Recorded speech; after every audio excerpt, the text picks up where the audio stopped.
Nimaga uylanmayapsan deb. Lekin rizq borasida tashvish qilmang. Qilmasligimiz kerak. O'zim boqolmay yuribman u.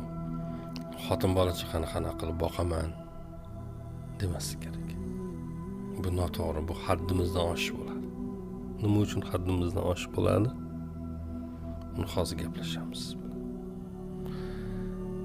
Biz hammamizni Alloh azza va jalla sizlar rizqinglarni men beraman deyapti. Ya'ni Alloh rizqni ustiga olyapti. Ya'ni rizq Allohga oiddir deyapti. Rizqingiz mendandir, ammo jannatga bo'lgan harakatlaringizni o'z qilib qoling deyapti. To'g'rimi?